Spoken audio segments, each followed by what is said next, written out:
हाँ सर वो हो गया। वो तो एक्सरसाइज में सर 2 क्वेश्चन। कौन सा क्वेश्चन? सर 4.3 में 2 क्वेश्चन थे। डिस्कस करेंगे तब पूछ लेना बेटा, ठीक है ना? नहीं हुआ ओके होगा तो मैं बता दूंगा उस सर। टाइम पे। चलो तो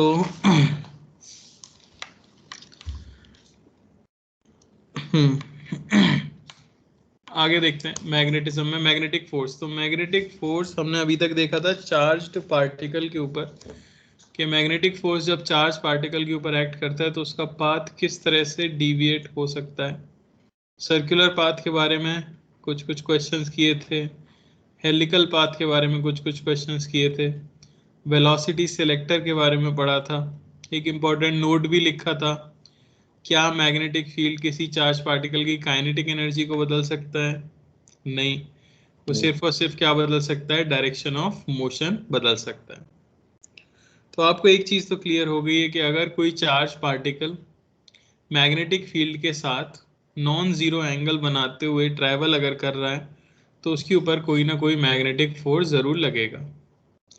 सिमिलर चीज बोली गई करंट कैरिंग वायर के लिए।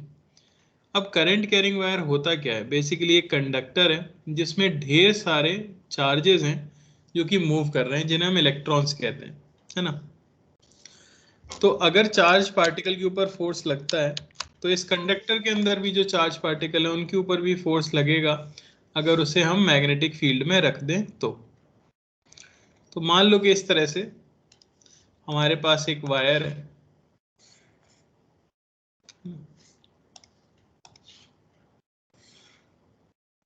मैं थोड़ा सा बड़ा करके ड्रॉ कर रहा हूँ उसे।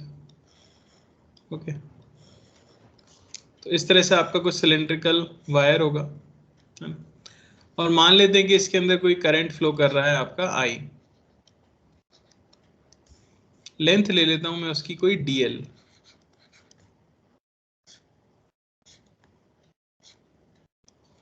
ओके, आपको दिया गया है कि n है number of free electrons per unit volume.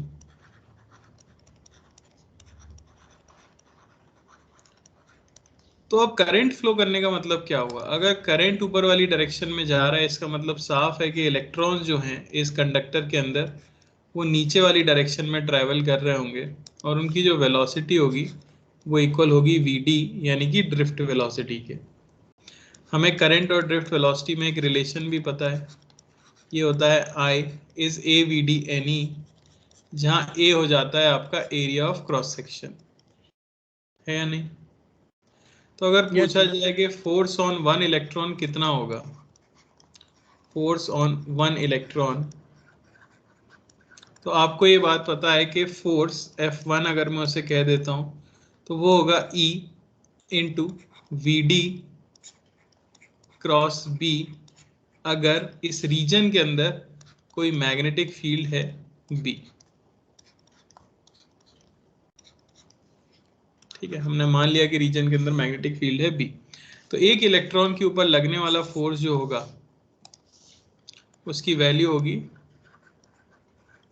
E into V D cross B, है नहीं? अच्छा, तो इस टोटल डीएल लेंथ के अंदर टोटल नंबर ऑफ इलेक्ट्रॉन्स कितने हैं वो भी मैं निकाल सकता हूँ। n into v।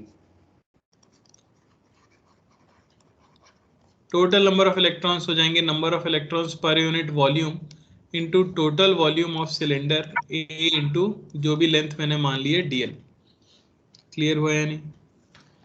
तो नेट फोर्स अगर पूछा जाए एफ, तो नेट फोर्स की वैल्यू हो जाएगी simply total number of electrons into E into V D cross B. अब यहीं पे एक छोटा सा मैनिपुलेशन किया जाता है, वो ये है कि आपको पता है कि डीएल वेक्टर की डायरेक्शन क्या है? डीएल वेक्टर की डायरेक्शन है करंट की डायरेक्शन, है ना? और ड्रिफ्ट वेलोसिटी की डायरेक्शन क्या है? ऑपोजिट। ड्रिफ्ट वेलोसिटी की डायरेक्शन है करंट की डायरेक्शन के ऑपोजिट, है ना? तो आप ऐसा सोच के देखो कि इलेक्ट्रॉन पे जो फोर्स लगा होगा वो हमेशा ऑपोजिट आएगा VD क्रॉस B के। ये समझ आ रहा है या नहीं? क्योंकि चार्ज जो है वो नेगेटिव रहता है, इलेक्ट्रॉन के ऊपर चार्ज जो है वो नेगेटिव है, तो VD क्रॉस B की जो डायरेक्शन है, फोर्स उसके ऑपोजिट डायरेक्शन में लग रहा है इलेक्ट्रॉन के ऊपर, है नहीं? Yes.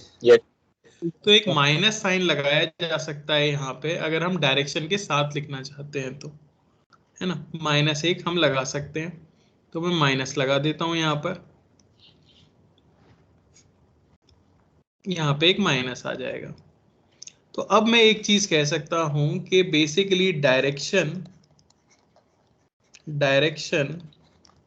Of DL vector is equal to direction of -VD vector. बताओ सही है या नहीं है? Yes, sir.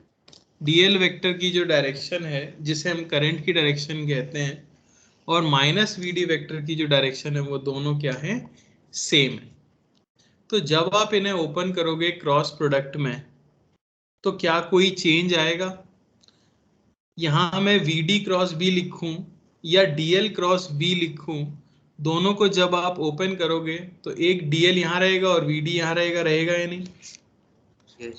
इसे सिर्फ हम Yes. ये लिख देते हैं NaE, VD को बाहर निकाल लिया जाता है, DL को अंदर भेज दिया जाता है, और इस तरह से, ताकि ये जो पूरी टर्म है ये मिलके क्या बन जाए? करंट।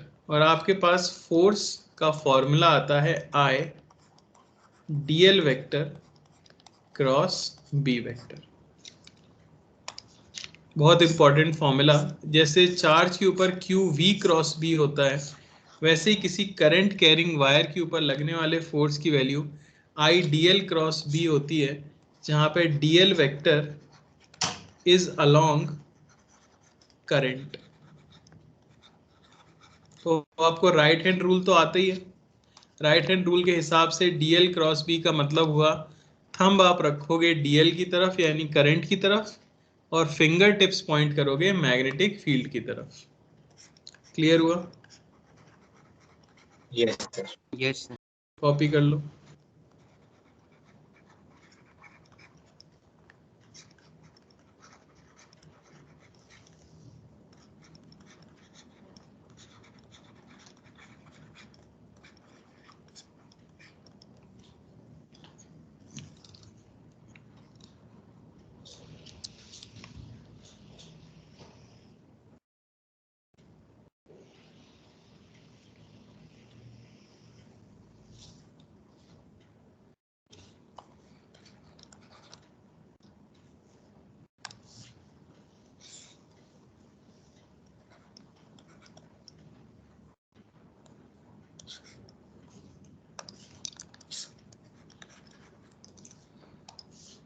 तो जनरल फॉर्मूला हम इस तरह भी याद रख लेते हैं, force is I L cross B। L के टर्म्स में भी याद रख लेते हैं, एक ही बात है, DL लिखो या L लिखो।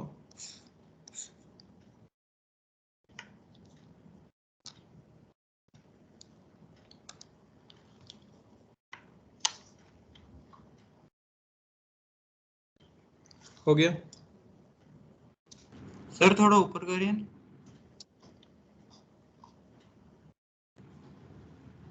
थोड़ा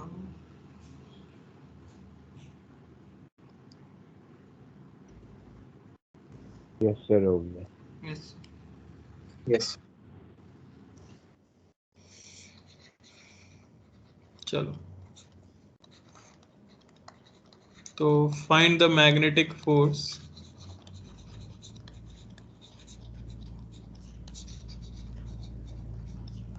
ऑन द वायर।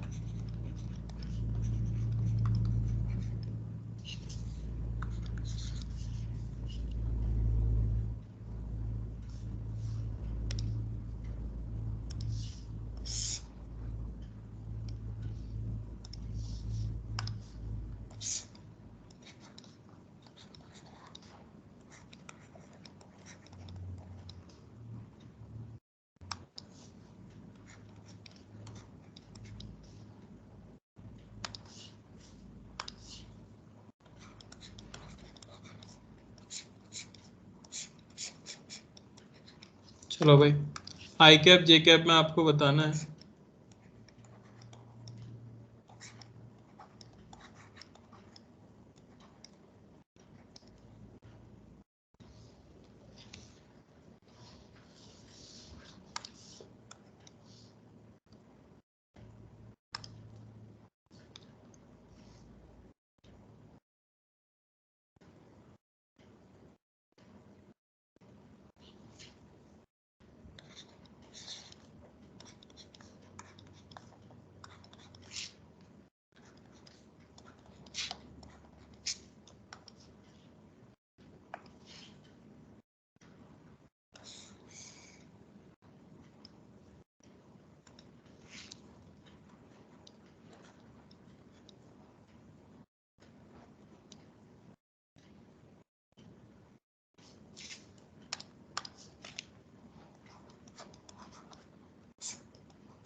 हाँ भाई, आया पहला। Yes sir. 6L IBY. क्या आ जाएगा force? 6L IBY. 6 by IBM. BIL sine 37 degree. 12. Direction The बताओ। 12. Sir 12. The length 12 है. The length 12 है. अरे हाँ भाई हाँ, डायरेक्शन क्या आ जाएगी? ठीक है. ठीक है। ठीक है.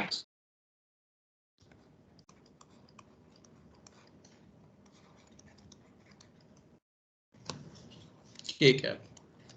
कोई डाउट है डायरेक्शन में या मैग्नीट्यूड में तो पूछ लेना, शर्माने की कोई बात नहीं है।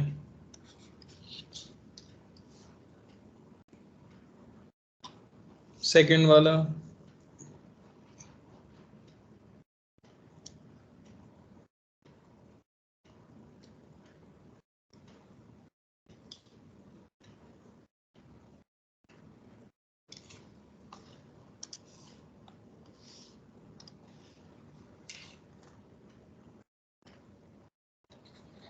Sir IL minus ILB I cap minus ILB I cap plus J cap.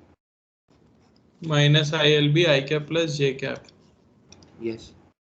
Okay, match कर रहा है सबका? Yes sir. Yes sir.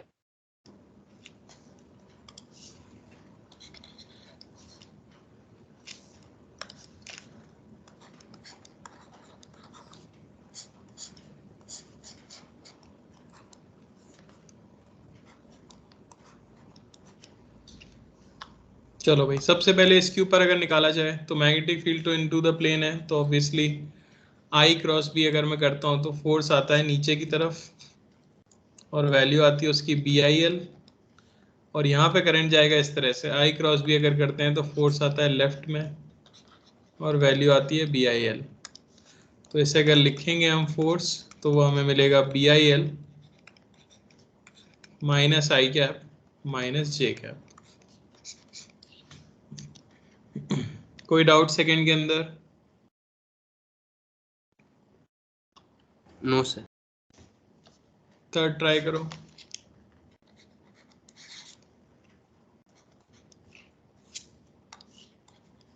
The 3BL JK. बढ़िया। The 3BIL JK. PBIL JK। Okay. PBIL JK। 3BIL J cap.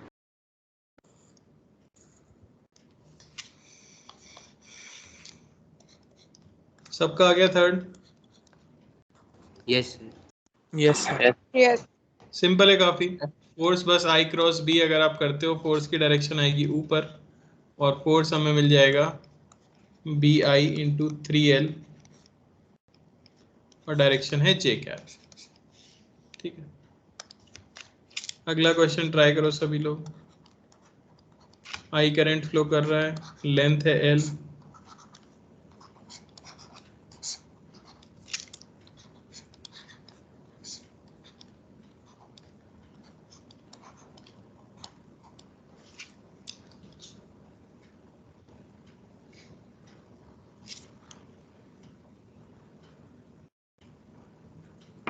Sir 3BIL JK.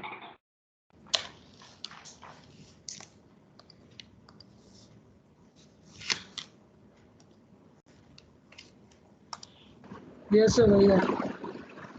बढ़िया।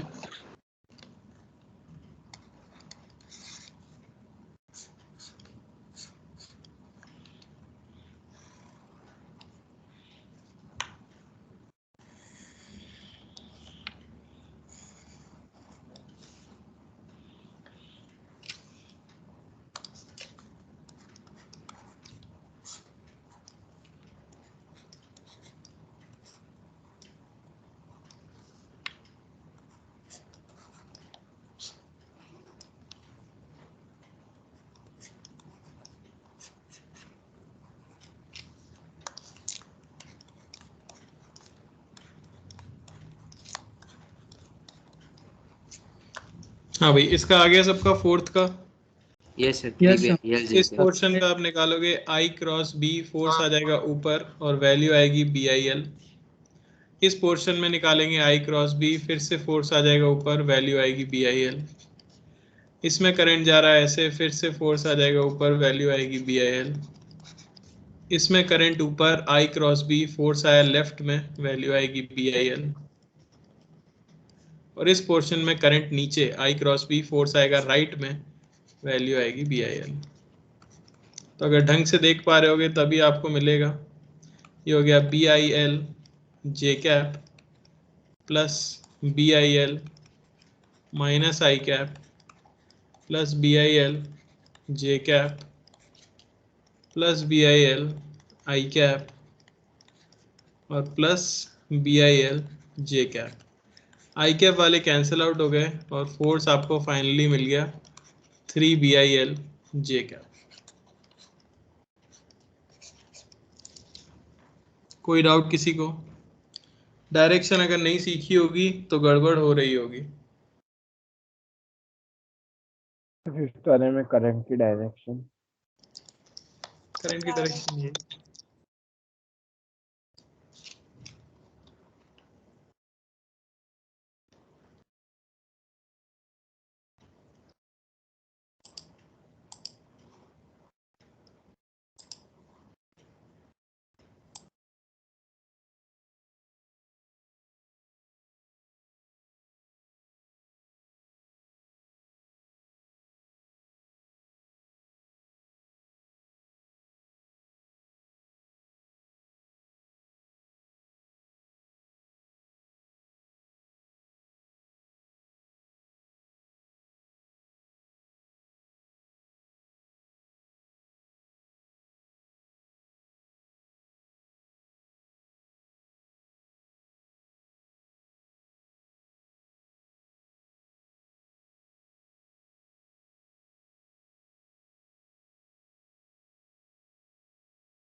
Three BIL J cap. Sir same answer रहेगा पहले sir fifth वाले के अंदर मेरा 2BIL J cap plus ILB minus I cap plus ILB I cap plus J cap by √2 आ रहा है।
Sir आपका माइक माइक म्यूट है।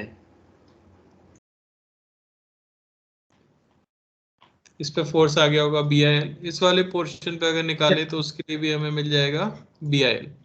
इसमें किसी को कोई दिक्कत हुई? सर सेम लास्ट वाले का। क्या हुआ? सर सेम लास्ट वाले का भी होगा ना? इस वाले में अगर देखा जाए वर्टिकल वाले के लिए तो इसमें फोर्स आ जाएगा लेफ्ट की तरफ और वैल्यू आ जाएगी क्या? BIL। BIL minus. अब मेन रहता है इसके लिए, तो इसमें करंट है इस तरह से, इसकी तरफ सर थंब रूट रखो, BIL। तो यहाँ पे मैग्नेटिक फील्ड की डायरेक्शन तरफ आई। फिंगर टिप्स पॉइंट करो तो आपको किधर मिलेगा? कुछ इस तरफ फोर्स मिलेगा जिसकी वैल्यू होगी BIL√2, क्योंकि ये लेंथ हो जाएगी L√2। ये एंगल आपका 45 डिग्री है। क्लियर हुआ या नहीं? Yes sir. तो ये एंगल भी आपका 45 डिग्री आ गया। जरा मैं सारे फोर्सेस को लिख देता हूँ, है ना। सर उस फोर्स को तोड़ देंगे आई कैप जे कैप में तो सिर्फ जे कैप में रह जाएगा। BIL J कैप, यहाँ आप आई कैप वाला देख सकते हो, plus BIL minus I cap. इसको अगर ब्रेक करें तो BIL√2 cos 45 degree I cap plus BIL√2 sin 45 degree J cap और प्लस ये राइट वाला BIL। सॉल्व करने से आपको फोर्स मिलेगा 3 BIL J कैप। कोई डाउट किसी को? No sir. बोलिए भाई, कोई कष्ट है तो। No sir. No sir.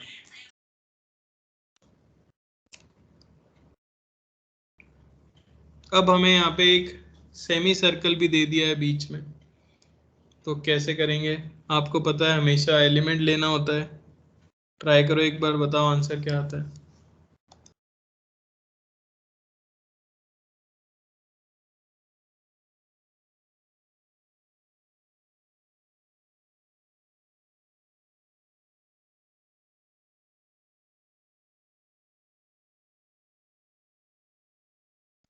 Sir BIL plus BIR।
Sir 3 BIL आएगा आंसर।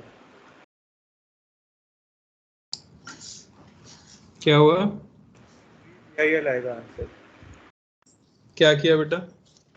सर जितने भी वर्टिकल कंपोनेंट्स होंगे जो सर वो सर्कुलर पाथ पे लग रहा है, सर वो सारे तो सिमेट्री की वजह से कैंसिल हो जाएंगे। तो बढ़िया। इफेक्टिव रहेगा वो जो डायमीटर के अलॉन्ग जो फोर्स लगेगा वही। तो ये आपका निकाल लिया होगा आपने BIL, सर और इस पोर्शन के लिए भी निकाला होगा आपने, करंट इस तरह से जा रहा है तो ये भी आपको मिला होगा BIL।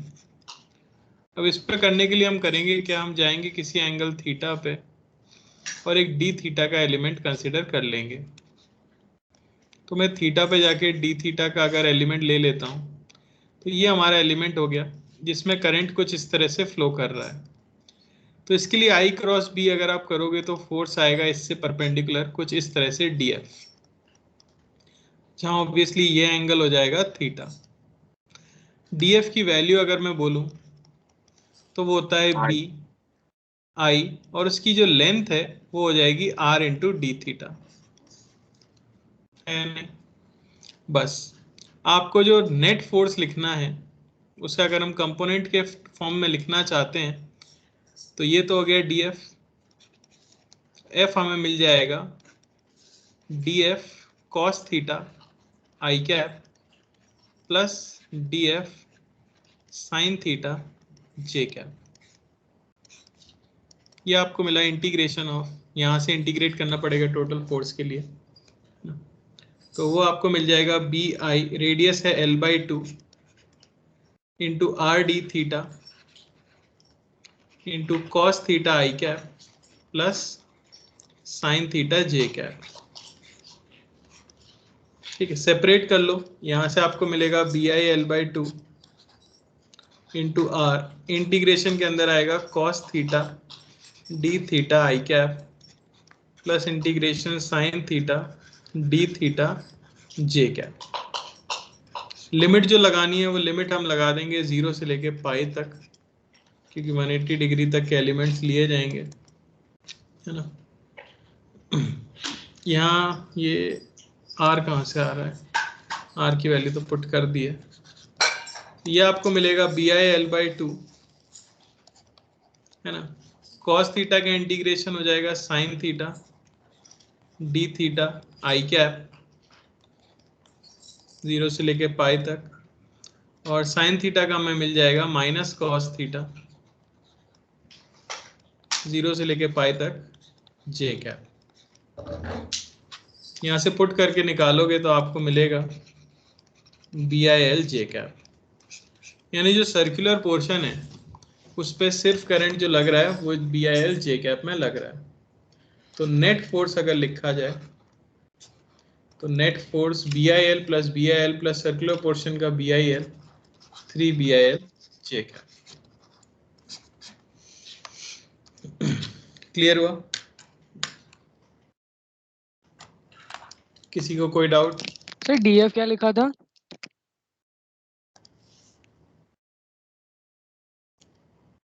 Sir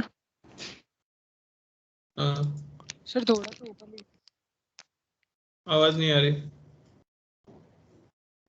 sir. सर थोड़ा सा स्क्रॉल कीजिए ना ऊपर।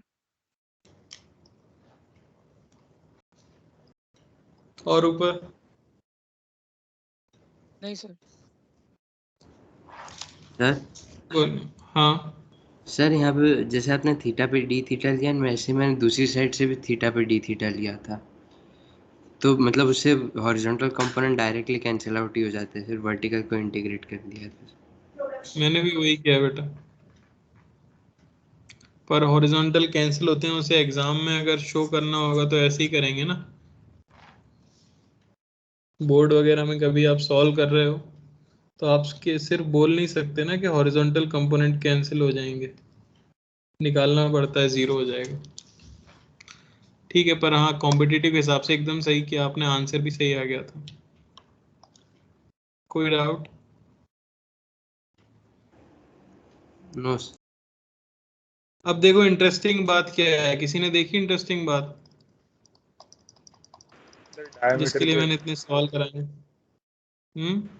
डायमीटर की लाइन से एक ही आंसर। इफेक्टिव करंट, एक ही आंसर आया जा रहा है। यहाँ देखो 3L लेंथ का वायर था, 3 BIL जे का। यहाँ भी नीचे की टोटल लेंथ देखो तो 3L ही थी, 3 BIL जे का। यहाँ भी नीचे की टोटल लेंथ 3L थी, यहाँ भी नीचे की टोटल लेंथ 3L थी। तो जो फॉर्मूला है हमारा IL क्रॉस B, उसमें हम याद रखते हैं कि जो DL वेक्टर या L वेक्टर है इज द डिस्प्लेसमेंट वेक्टर,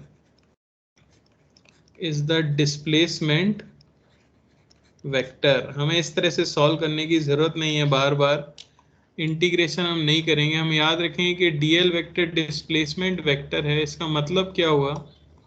इसका मतलब हुआ कि अगर आपको इस तरह से दो पॉइंट्स दिए गए हैं, ए पॉइंट और बी पॉइंट, और उनके बीच में कोई वायर है रैंडम शेप का जिसमें कुछ करंट फ्लो कर रहा है आई, रीजन में मैग्नेटिक फील्ड है बी, और आपसे पूछा जाए कि ए बी वायर के ऊपर लगने वाले फोर्स की वैल्यू कितनी है, तो आप सिंपली क्या करोगे, अपने वायर को रिप्लेस कर दोगे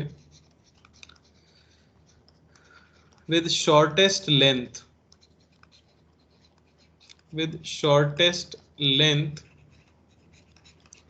और उसके ऊपर आप फोर्स की कैलकुलेशन कर लोगे। यानी ए यहाँ रखते हुए, बी यहाँ रखते हुए, इसे वायर मानेंगे, ए से बी की डायरेक्शन में करंट मानते हुए, जो डायरेक्शन या जो फोर्स हमें यहाँ पे मिलेगा एफ,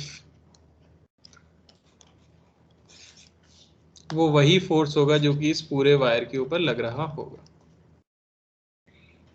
अरे बात समझ आई क्या? Yes sir. तो हम डायरेक्टली इसे यूज करते हैं।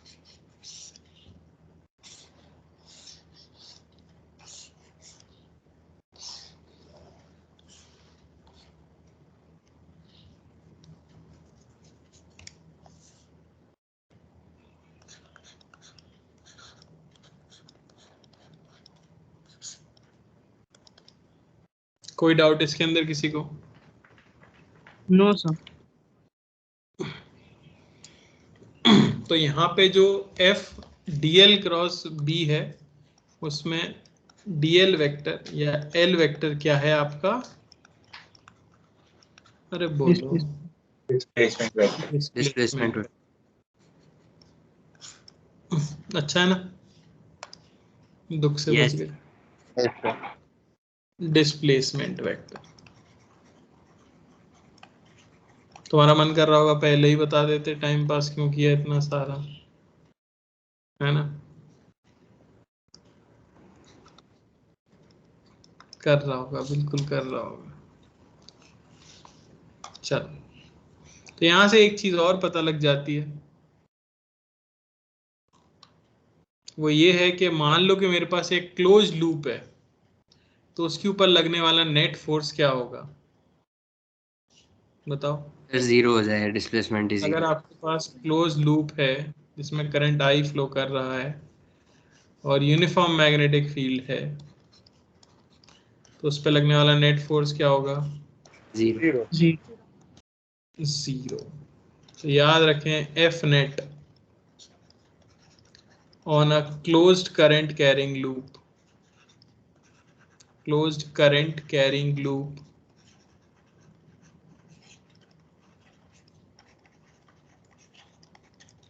in constant magnetic field is always zero। ठीक है ना? क्यों? क्योंकि डिस्प्लेसमेंट वेक्टर ही गायब हो गया। जब डिस्प्लेसमेंट वेक्टर ही नहीं है, रिप्लेस किससे करोगे? क्लियर? Yes sir. और अच्छी बात पता लग गई। चलो एक क्वेश्चन कर लेते हैं।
चलो बताओ भाई।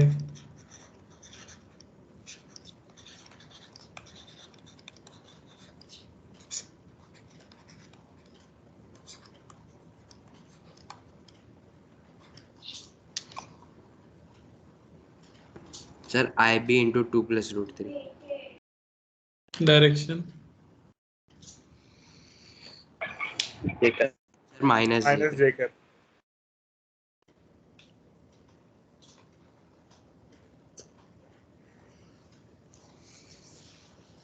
ऐसे ही तुरंत आंसर आना चाहिए सबका, सिर्फ डिस्प्लेसमेंट वेक्टर से रिप्लेस करना है। तो आप देख सकते सर हो कितना हो जाएगा डिस्प्लेसमेंट वेक्टर, डायरेक्टली इस तरह से रिप्लेस हो जाएगा, जहां ये L तो एज इट इज रहा, ये वाला L भी एज इट इज रहा, ये लेंथ हमने निकाल ली ट्रायंगल बना के, 60 डिग्री है तो 2L साइन 60 डिग्री, और इस तरह से करंट जा रहा है। फोर्स सिंपली हम कह देंगे B I 2L plus 2L sine 60 degree. कितना मिल गया आपको? B I L 2 plus root 3। सही है। डायरेक्शन की बात करें तो I क्रॉस B, B बाहर की तरफ है, I क्रॉस B वो नीचे की तरफ आ रहा है, यानी कि माइनस जे कैप। कोई doubt?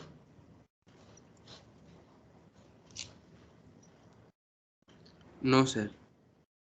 No sir. Displacement vector वाले के हो सकते हैं सिंपली क्वेश्चन, कुछ खास नहीं। अब तो आप समझ गए हो, जब भी वायर दिया हो इस तरह कोई शेप हो तो सिंपली क्या देखना है, जब जरूरत हो तो डिस्प्लेसमेंट वेक्टर ले सकते हैं। चलो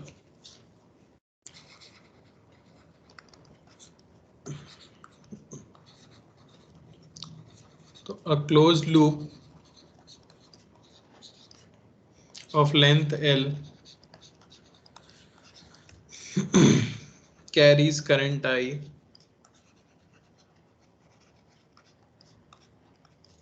is kept as shown.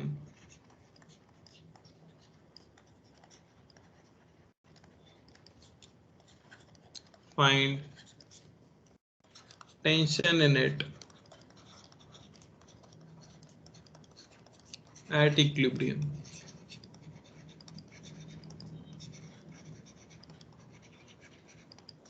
तो आपका लूप इस तरह से रखा गया है,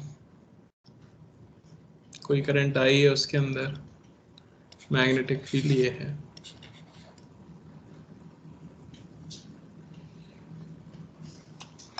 ऐसा क्वेश्चन हम सरफेस टेंशन में देख चुके होते हैं या सर्कुलर मोशन में देख चुके होते हैं, तो ये हिंट है आपके लिए।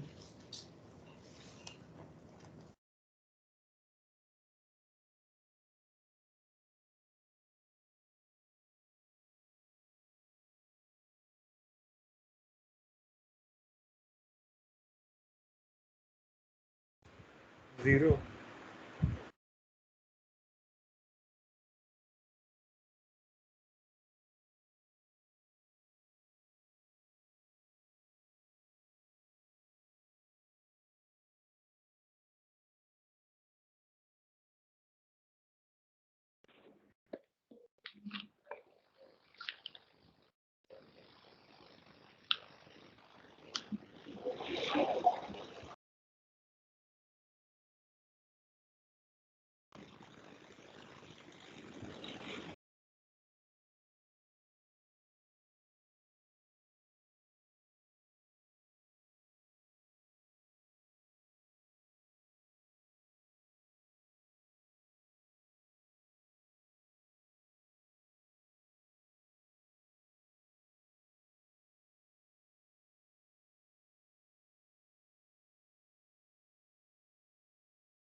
सर BIL है।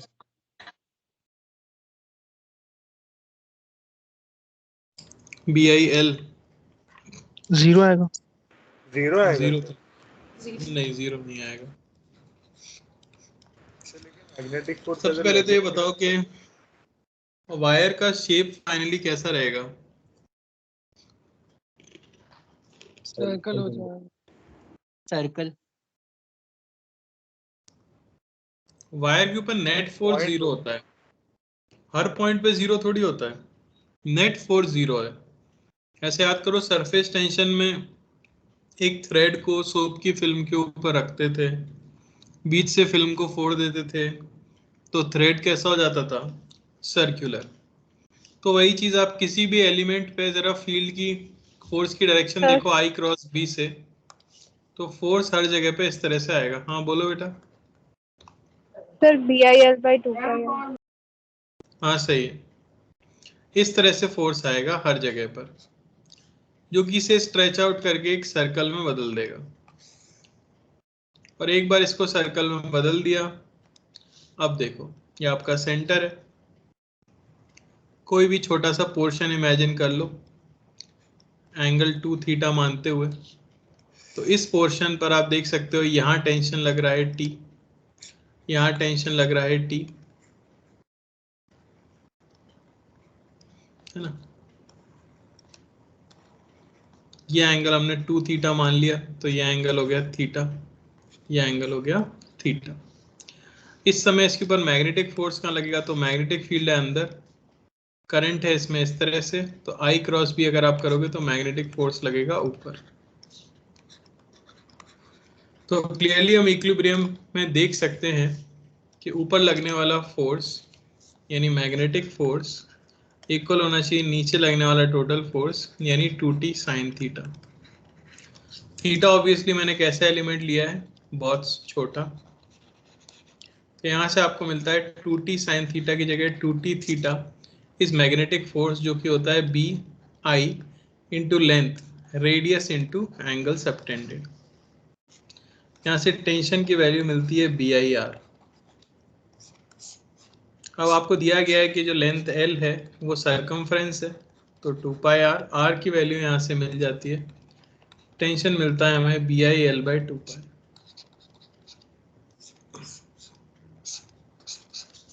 कोई दिक्कत किसी को? नो। बोलो भाई। दोस्त नो।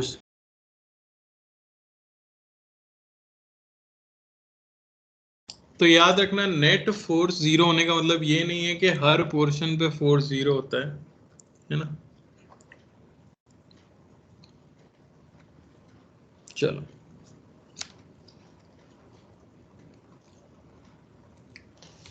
तो अगर आपको किसी जगह पे मैग्नेटिक फील्ड पता है और वहां पे कोई वायर रखा है तो आप उसके ऊपर फोर्स बता सकते हो। अब एक स्टैंडर्ड रिजल्ट आता है जिसको लोग फॉर्मूला याद रख लेते हैं, हालांकि है तो ये एक क्वेश्चन ही, जो है force on two parallel current carrying wires.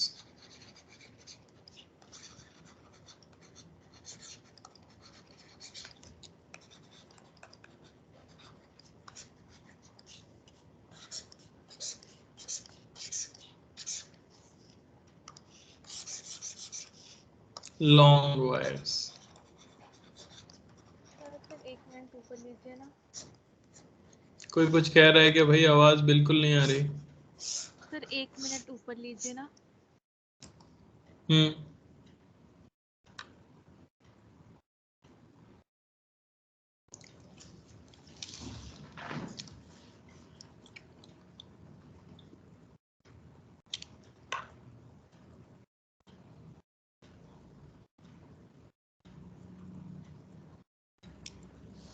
Okay sir, done, thank you.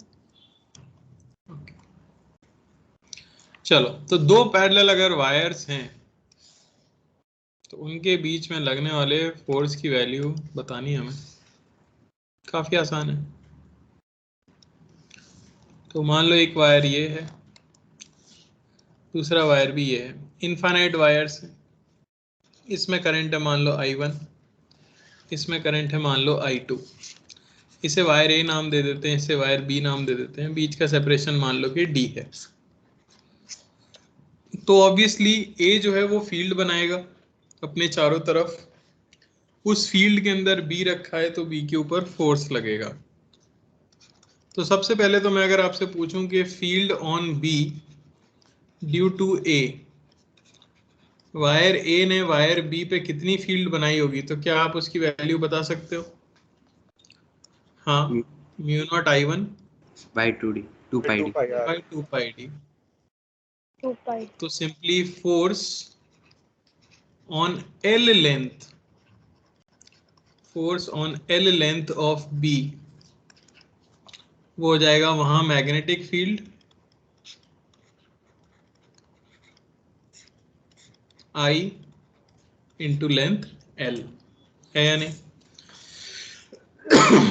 अब क्योंकि ये फोर्स ऑलमोस्ट इनफाइनाइट हो जाएगा अगर मैं लेंथ को इनफाइनाइट रख दूं, इसीलिए हम याद रखते हैं force per unit length, force per unit length F by L is equal to mu naught I1 I2 by 2 pi d। फॉर्मूले की तरह भी याद रख लिया जाता है, निकाला तो बड़ी आसानी से ही है। अच्छा, ये फोर्स अट्रैक्टिव है या रिपल्सिव, ये पता करते हैं। इस वायर की वजह से यहाँ जो फील्ड बनेगी उसकी डायरेक्शन क्या आएगी, तो I क्रॉस R से आप निकालोगे तो फील्ड अंदर आएगी, फोर्स आप निकालोगे I क्रॉस B से तो फोर्स लेफ्ट में आएगा। तो ये फोर्स ऑब्वियसली कैसा है, attractive, attractive if current in same direction. अगर करंट ऑपोजिट डायरेक्शन में हो तो यही फोर्स कैसा हो जाएगा, रिपल्सिव। क्लियर है? यस।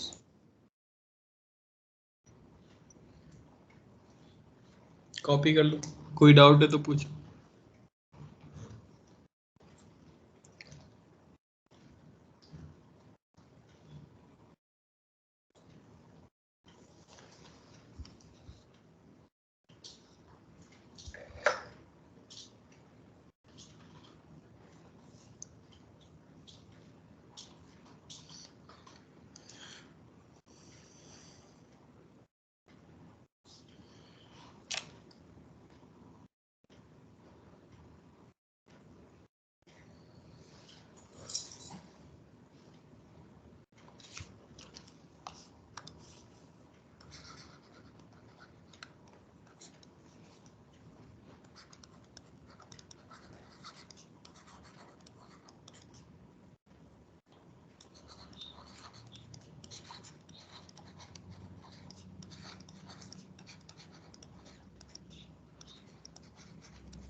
अच्छा, तो अब हमें छोटे वायर के ऊपर नेट फोर्स बताना है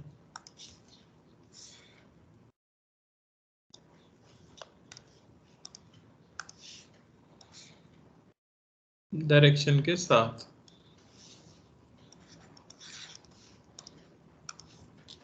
सर करंट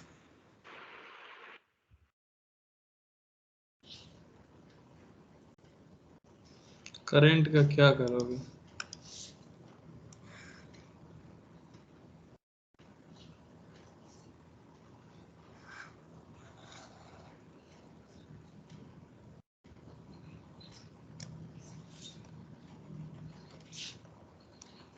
ठीक है, एक वायर तो इनफाइनाइट है,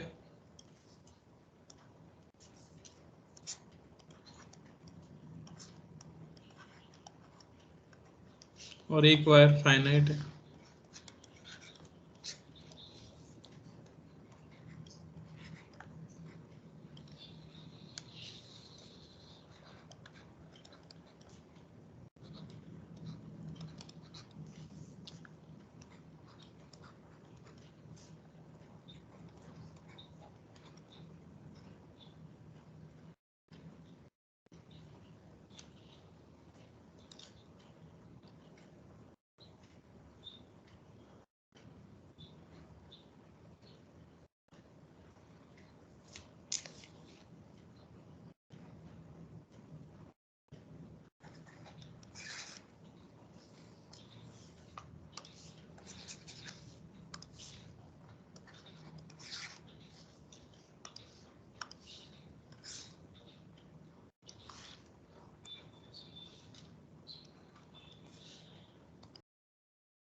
आया?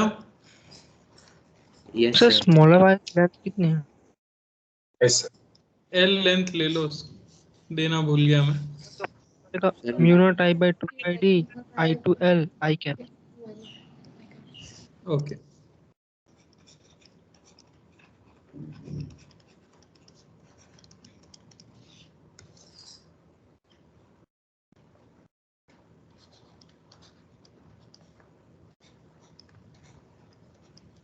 आ गए पहले दोनों? Yes sir. Yes. सिर्फ डायरेक्शन ही देखनी थी और तो कुछ था नहीं। तो पहले वाले में मैग्नेटिक फील्ड की डायरेक्शन निकालेंगे तो वो आ जाएगी अंदर की तरफ, और फोर्स सिंपली आ जाएगा, मैग्नेटिक फील्ड आ गई mu not I 1/2 pi D B I, length है L, I cross B, direction right की तरफ यानी आई कैप। दूसरे वाले की वजह से मैग्नेटिक फील्ड फिर इनटू द प्लेन आ गई है, आई क्रॉस बी करेंगे, फोर्स आएगा ऊपर की तरफ, फोर्स की वैल्यू आ गई mu not I square mu nought by I square by 2 D J pi cap. D into L J cap. कोई दिक्कत? No sir. क्लियर है, सिंपल है बस, है ना? जो हम पर यूनिट लेंथ जैसे वायर के लिए निकालते हैं उसको एल लेंथ से सिर्फ मल्टीप्लाई कर दे रहे हैं। ओके, चलो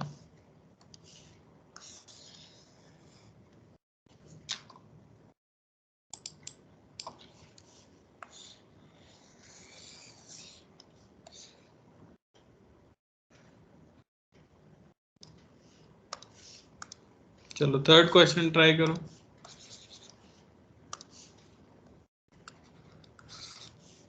थर्ड में यहाँ वायर है जो कि आपका एल डिस्टेंस से स्टार्ट हुआ है और एल लेंथ का ही वायर है।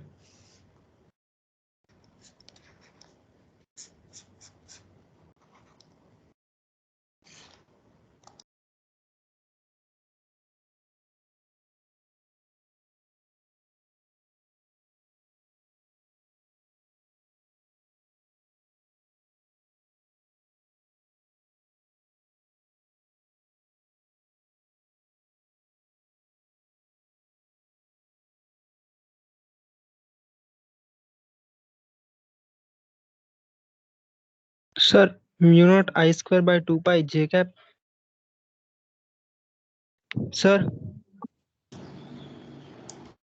म्यू हाँ नॉट भाई, I square by 2 pi J cap. हाँ अभी देखते हैं answer. Sir mu not I sir naught I square by 2 pi L N L. क्या बात है। L N.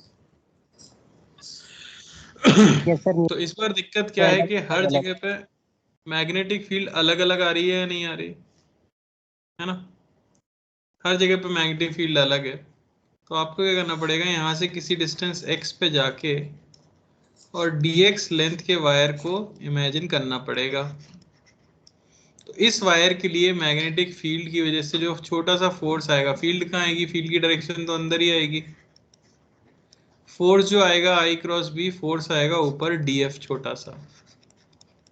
df की वैल्यू क्या होगी, तो यहाँ पे x डिस्टेंस दूर फील्ड जो कि हो जाएगी mu not I by 2 pi x, ये हो गया b, इंटू एलिमेंट में जाने वाला करंट I, एलिमेंट की लेंथ dx, इसी को इंटीग्रेट करूंगा मैं f के लिए, कहाँ से कहाँ तक, तो L से लेके 2L तक।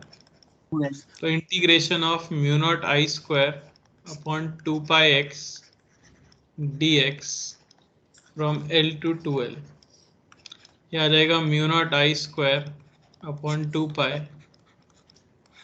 L इंटू, और डायरेक्शन ऑब्वियसली जे कैप आई रही। कोई डाउट किसी को? No no sir. No, sir. क्या गलती की थी, समझ आई? यस सर, सब में सेम करंट मान लिया सर। जल्दबाजी नहीं करनी है, ध्यान से।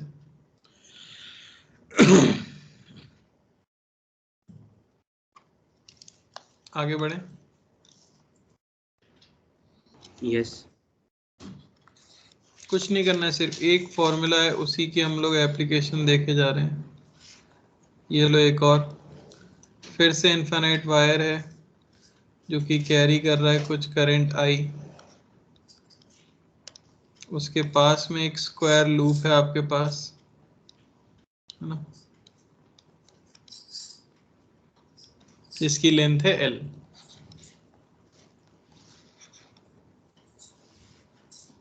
ये डिस्टेंस है आपकी A। तो आपको बताना है find net force on loop if A part A is very greater than L or B part A is equal to 3L।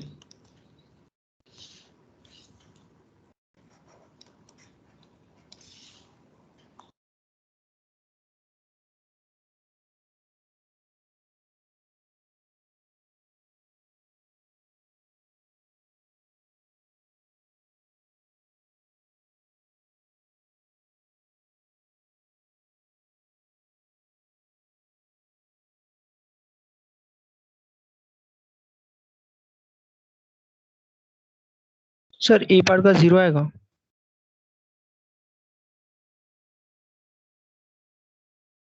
हाँ भाई सही है, ये पार्ट का एकदम।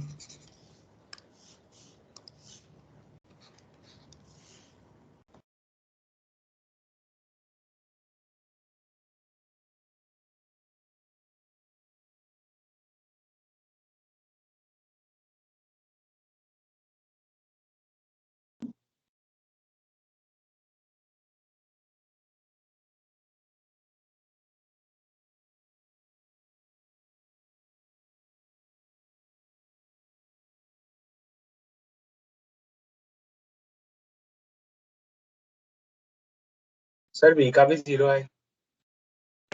बी का 0 है।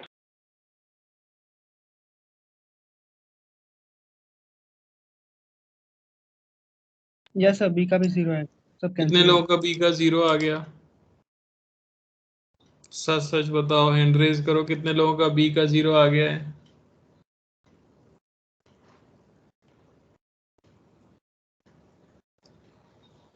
क्या लॉजिक है? सर वो करंट है, मैं उधर से जा रहा है। कैंसिल कर देंगे कैंसिल कर देना, कैंसिल कैंसिल कर दिया? क्या सर, बात। ऑपोजिट वाले एक cancel। सर करंट तो क्लोज टू तो पहले पार्ट का क्यों 0 आया है? सर नीचे इनफाइनाइट हो जाएगा, ये नंबर बाय इनफाइनाइट 0 हो जाएगा ना सर। नहीं अरे सर, ये लॉजिक था क्या? तो नहीं सर, बिल्कुल ही गलत लॉजिक था आपका। AD और BC दोनों सेम ही डिस्टेंस पे काउंट कर लिए जाएंगे इसमें। अरे पहले में, हाँ, A जो है बहुत बड़ा है L से, तो मैं ये कह सकता हूं कि the magnetic field at all points on the loop is constant, है या नहीं? अरे है या नहीं? यस। तो फील्ड अगर कांस्टेंट है तो लूप के ऊपर लगने वाले नेट फोर्स की वैल्यू जो आती है वो आती है 0। ये हम लिख चुके हैं पहले ही, इसलिए ये पार्ट का आंसर 0 था। मुझे लगा ही था कुछ ना कुछ रैंडम लॉजिक लगा लिया जाएगा। अरे क्लियर हुआ? यस। यस आइए दूसरे पार्ट की ओर चलें। दूसरे पार्ट सर में बोला सेकंड गया है A है 3L। तो अब 3L के लिए जरा ध्यान से देखो मैं क्या इमेजिन करूंगा। मैं क्या करता हूँ, चारों पे अब फील्ड इमेजिन करने की कोशिश करता हूँ। देखो, तो सबसे पहले फील्ड की डायरेक्शन हर पॉइंट पे किधर आएगी? इनटू द प्लेन आएगी या नहीं आएगी? आएगी भाई। Yes sir. तो सब पे फोर्स की डायरेक्शन ड्रॉ कर लो। तो भाई इस पे जो फोर्स की डायरेक्शन आएगी वो इधर आएगी, इस पे जो फोर्स की डायरेक्शन आएगी वो ऊपर आएगी, इस पे जो फोर्स की डायरेक्शन आएगी वो राइट में आएगी, इस पे जो फोर्स की डायरेक्शन आएगी वो नीचे आएगी। क्या AD की डिस्टेंस BC की डिस्टेंस सेम है वायर से? नहीं। Yes sir. नहीं है नहीं भाई। सॉरी। तो दोनों की फील्ड भी अलग अलग होगी, तो दोनों के ऊपर फोर्स अलग अलग होगा, तो ये एक दूसरे को कैंसिल आउट नहीं कर पाएंगे। जबकि इस वायर को अगर मैं देखूं AB, फोर्स ऑन AB जो आएगा वो इक्वल और ऑपोजिट आएगा फोर्स ऑन CD से, जिसे मैंने निकाला कैसे होगा, ये इंटीग्रेशन करके। थर्ड क्वेश्चन दिख रहा है? थर्ड क्वेश्चन में जैसे हमने x पे जाके dx लेके एलिमेंट लेके किया था, ऐसे मैंने AB और CD के लिए निकाला होगा, पर वो सेम आ जाएंगे तो वो कैंसिल आउट हो जाएंगे, तो उनकी कोई ज़रूरत नहीं है हमें सॉल्व करने की। समझ आ रहा है? तो जो नेट फोर्स बचने वाला है वो सिंपली आपका बचेगा F1 माइनस F2। 2/4 माइनस आई। अरे है कि नहीं? सबको ये क्लियर हुआ? मैंने इन्हें सॉल्व क्यों नहीं किया AB और CD को, क्योंकि आपस में कट जाने वाले हैं। पर फिर भी अगर मुझे सॉल्व करना होता तो मैं कैसे करता, इसलिए मैंने आपको पहले एक पार्ट कराया था, है ना। तो अब सिर्फ F1 की वैल्यू, तो यहाँ पे फील्ड कितनी है, तो mu not I by 2 pi A into I into L, ये फोर्स आ गया F1 minus mu not I by 2 pi A plus L into I into L। A की वैल्यू 3L पुट कर देते हैं, तो यहाँ आ जाता है mu not I square by 6 pi minus mu not I square by 8 pi, है या नहीं। यहाँ से F नेट की वैल्यू आपको मिलेगी mu not I square by 24 pi minus I cap. Clear हुआ? Yes sir. बोलो भाई। यस। Yes sir. बढ़िया। ठीक है, तो ये था आपका फोर्स वाले ड्यू केस टू। में हाँ, फर्स्ट वाले केस में क्या? सर मतलब कि A is very greater than L है, तो सर हम जो सर ABCD है उसे एक स्फीयर की तरह मानेंगे ना सर, मानेंगे सर, स्मॉल बॉल जैसा। फिर सर वो ऑल डायरेक्शन में सब एक दूसरे को कैंसिल करेंगे, फिर जीरो हो जाएगा। कांस्टेंट मान लेते हैं, वही तो मैंने लिखा है। नहीं सर, वो पूछ रहा था। थैंक ओके सही है, लॉजिक तुम्हारा सही है। या और कोई डाउट? यस। नहीं सर। No sir. चलिए, तो अगली क्लास का तो मैंने आपको बता दिया है। संडे को अगर टेस्ट होता है और डिस्कशन होता है तो अलग बात है, वरना अपना मैग्नेटिज्म की जो एक्सरसाइज मैंने होमवर्क में दी थी वो मैं डिस्कस करवाऊंगा और इसके आगे पढ़ेंगे। कुछ लोगों को अगर मैग्नेटिज्म मुश्किल लगने लगा क्या अभी से? नो नहीं देखो, सर, मुश्किल आसान लगना ही नहीं था। चाहिए, तो क्योंकि इजी। फॉर्मूले और एक राइट हैंड रूल उसी पे आधारित चले जा रहे हैं हम, है ना। और ऑलमोस्ट फील्ड वाला पोर्शन हमारा खत्म होने ही वाला है, फिर EMI शुरू हो जाएगा। तो अगर अभी तक आपको दिक्कत नहीं हुई तो आगे भी दिक्कत नहीं होने वाली। मेन दिक्कत वही है, हम भूलने लग जाते हैं, तो फॉर्मूला कॉपी में नोट डाउन करते चलोगे तो कोई दिक्कत नहीं होगी, है ना। यस। चलो, बाकी तो समझदार हो ही तुम। ठीक है, एंड करते हैं फिर। हाँ, चलो।